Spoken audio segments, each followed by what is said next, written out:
ka muli at aking mayakap. Lugo at pawis ay akin ang binuhos para ikaw ay makamit ko na ng lubos. Ang dami na nalulungkot, umiiyak at nagdurusa. Nagbabaka sakaling ika'y muling makita. Heto na ako, isa na rin sa kanila na gustong makamit ang tunay na payapa. O nasaan ka na ba? Pwede ba bumalik ka na simula ng iyong paglisan? Hindi na kami nagkaisa, napakasakit na tanggapin. Eto sa damdamin na ang tunay na payapa ngayon ay naging lagim.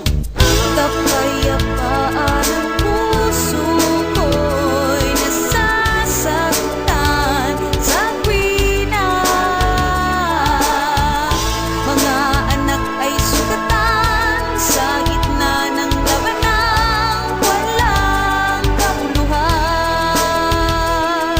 Kapatid sa kapatid, dugo sa dugo, lahat sila'y nag-aaway. Di mananatigan na hinto isang bansa, ngunit iba-iba masalita. Magkaiba ang bawat tao pero Pinoy lahat. Sa iyong puso at sa diwa, kahit saan ka pupunta, hindi mo maitatagong Pinoy ka talaga roon yan. Pero ngayon saan ang tunay na prinsipyo? Saan ang tunay na ugali ng mga Pilipino? Paglipas ng bawat araw at henerasyon, mga Pinoy unti-unting nababago ng panahon. Kaya ngayon, ako'y napatanong sa aking sarili, kapayapaan sana'y maslayang muli.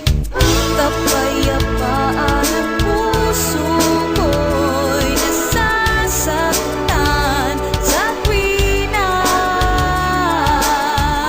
Mga anak ay sugatan sa gitna ng labanang walang kabuluhan.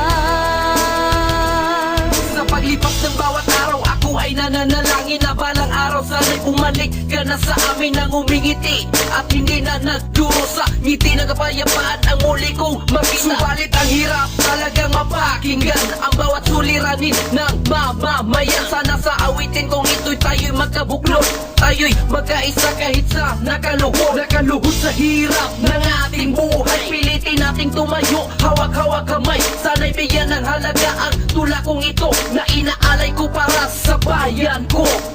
Kapayapaan